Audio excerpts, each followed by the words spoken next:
Paddock, what's going on right now in the Middle East is a huge concern. It seems that the aerial refueling tankers that entered Europe from the United States in the past 2 days are now on their way to the Middle East, have already arrived at Al Udeid Air Base in Qatar. And they were carrying fighter jets alongside them. That the meeting between Hegseth and generals and admirals can be related to what's going on in the Middle East. Your take on that? And looked a bit strange for the last 3 days. They say Pete Hegseth having an unprecedented meeting of U.S. generals.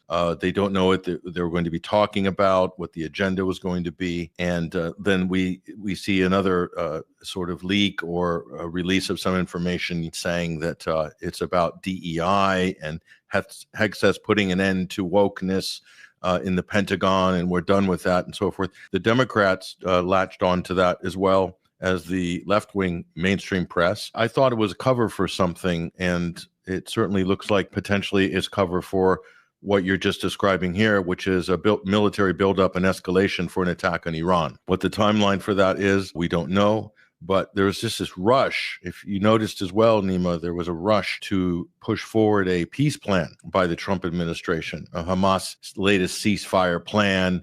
And it specifically featured Qatar, which was interesting. And they offered Qatar, amnesty, if you will. There'll be no aggression. They'll allow Hamas leaders to leave Gaza, and they could go to Qatar so long as they don't promote violence and so forth. Basically, one of these typical Israeli deals, which the U.S. are now doing, which Trump is doing, the Israeli-style negotiation tactic, which is to construct some kind of a negotiations deal that's totally unattainable. When it does break down, then the Israelis or the U.S. turn around and say, we have a perfectly good deal, but the other side didn't accept it, and we're going to go ahead and bomb. That's always been the Israeli tactic, to stall and buy time in order to change facts on the ground. They really want to get this Gaza situation finished, and they can't do it just by bombing and killing every single last inhabitant in the Gaza Strip. They were trying to see if there was a way they could coax Hamas, coax the Palestinians into some kind of an interim arrangement where they would disarm Hamas. The leaders would leave the Gaza Strip.